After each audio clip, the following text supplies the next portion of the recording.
Welcome back. It's about 10 to 7 here in Pittsburgh, and I probably picked the worst times of day to video these. The light's usually bad. How do you like my black metallic 4Runner? Except it's not a black metallic, it's not even metallic. It is Underground 24 Pro, and I've done a few videos on this, but it's just such a chameleon in its colors. And the reason I wanted to do a real quick video is kind of do a few little updates that I've done on these cars. I haven't done really much with this other than I said I wasn't going to put any stickers on it, but I had the one for Instagram and I really just wanted to do a YouTube thing. This is my red Celica, and I always thought these were kind of a Trek nerd, but so those 3 stickers are on the side. If you see my red 4Runner, it'll probably be one of the last times I have it in any video, and I have this here. And on the old one, if you look at my Instagram, you'll see that it used to be filled with stickers on the side. Got rid of them all, and it kind of let me wonder, maybe it's a good idea to kind of minimize stickers. So I thought those were okay. So, you know, my YouTube channel, Glass City Car Nerd. Someone asked what Glass City was. It's not Toledo, Ohio. It's Jeanette, Pennsylvania. Used to be one of the world's biggest glass producers when I was a kid. Sadly, I don't think there's any glass production still left down there, but we also had glass greenhouses growing up. My grandfather had a pretty big greenhouse operation, so I grew up literally in glass houses. So it's kind of a good lesson. Glass houses don't throw stones, but and also my hometown. So I'm a car nerd. Glass City, more you know. So anyway, I just wanted to show that this color it's clean. 863 whopping miles on it, and I think I've washed it 3 times, but the color just shines. It really does, and it complements very well with Rapid Blue over here. And here's the other thing, that I had a bunch of stickers up there. I had the Vintage Grand Prix, I had the 555 that I did, I think, you know, the Rick Connie did that last fall, and it was so much fun. But it kind of takes away from that custom decorated engine cover on there. So I thought, well, you know what?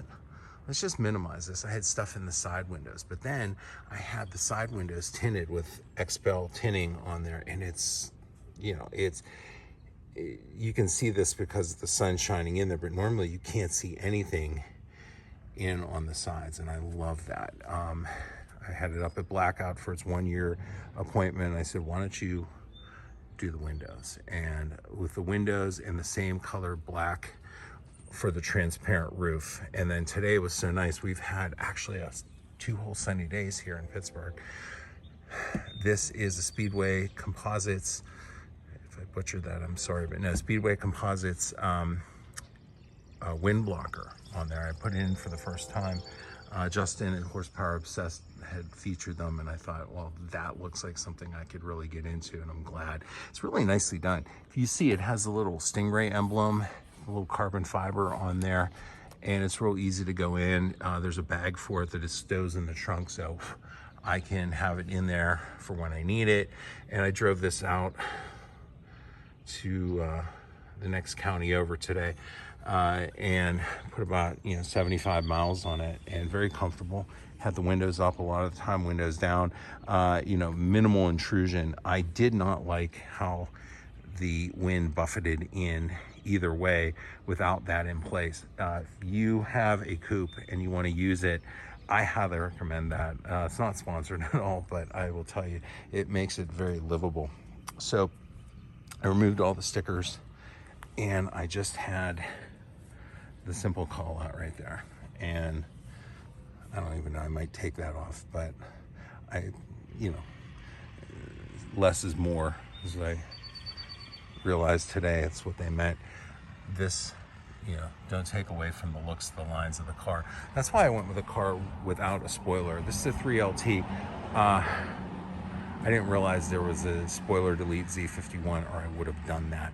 But I just like the lines of this without the spoiler. I just think, for me, it's more, less is more.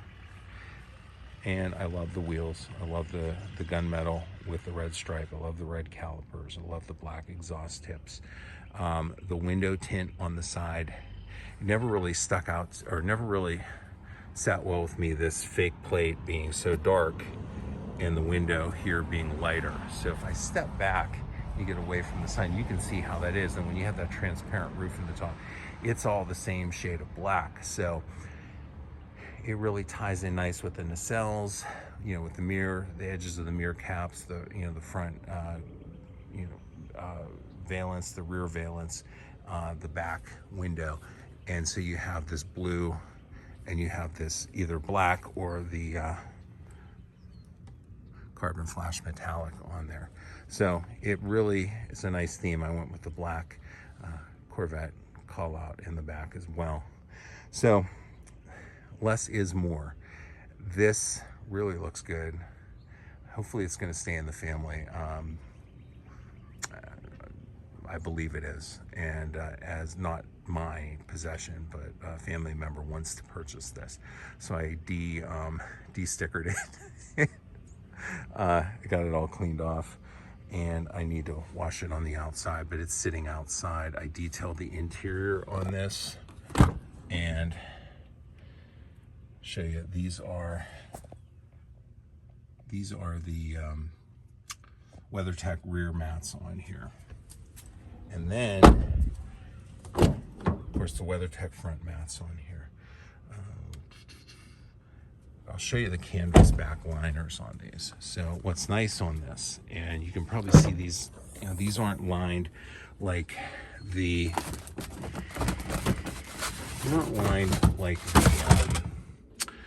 the ones with the red stitching on here. These are all just black stitching, but these are unique because these rear seats on a third row are unique. There's a 3-piece folding. You can fold that center down. The floor is a little higher, but what you find with the way these seats fold, and I'll show you that real quick, because here's why a third row. If you want to get a third row, the utility of the third row is one thing, but I think this is the other reason I like it so much better. Now, see how I folded that? On the 2-row ones, you have to take the seat back, you have to fold it up, then you fold this down, and it's not as neat as this. So take a look here right now. So see how level that is? This is a perfect sleeping platform, and then it goes off there. Now you have a gap here, but what's nice with this, if you have all this folded down, and say you have like an overnight bag or whatever, you just toss it back in here.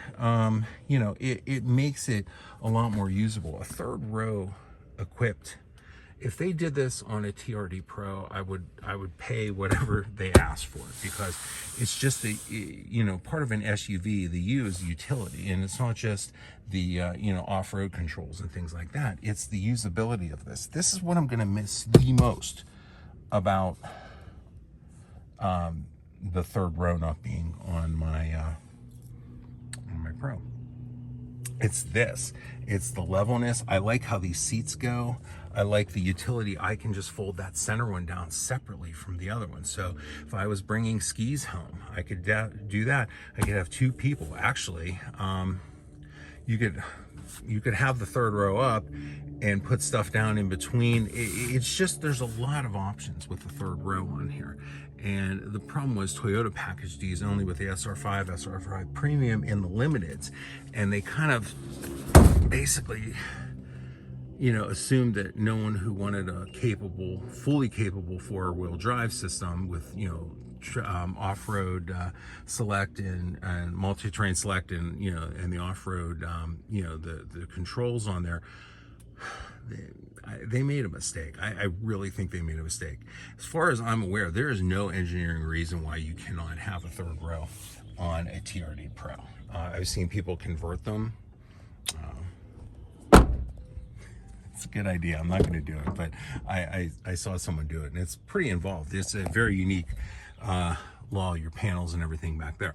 But I'm going to miss this vehicle, but again, you cannot have, it's just wasteful. I would not be driving this as much, or I wouldn't be driving that one, and I don't need both of them. So just wanted to show you, sometimes less is more, and I'm learning that. I love the stickers. Everything was an adventure. Every sticker had a meaning, but it gets a little confusing after a while. But it doesn't mean you can't have a couple things on there. So I just have that. Maybe I won't have that. I just have these. I think I'm going to keep these. I think this is just boiled down to, you know, this car means a lot. It tells everyone that, you know, I'm into old Toyotas. I'm into Star Trek. I have a YouTube channel. Like and subscribe, please. Please. I beg of you. In my hometown. So, all in all, wanted to do a nice, it's clean. It's going to rain tomorrow. And I've had a chance to enjoy this today, and it meant a lot to just take it out. Where I was going, the meeting I had, the person I started talking cars, he went out and sat in it, and we chatted more about the cars than we did for the meeting that I needed to have, and that's my kind of day. So thanks for watching. Like and subscribe. If you didn't like it, and subscribe. I need all the help I can get. But seriously, it's a lot of fun doing this. It's a lot of fun having these cars. They make me, you know, they bring joy to your life, you know. They're just cars, right? But yeah, they're not actually. They're something that makes you have a little bit of fun, whatever your passion is. You know, when I was down showing my Celica in North Carolina, my cousin came up to visit, and I kind of thanked him and said, sorry you had to sit through that. I know you're not really a car person. And he said something that kind of strikes how I feel about things. Anytime I see something or someone that has a passion for whatever it is, I'm fascinated by that. And he's fascinated by my passion for these cars. And I am passionate about it. So if you're passionate about something, no matter how nerdy you think it might be, or you think other people might think it is, just do it. Have fun with it. Why not? And that's what I do. So I'm a happy car nerd, and have a great day.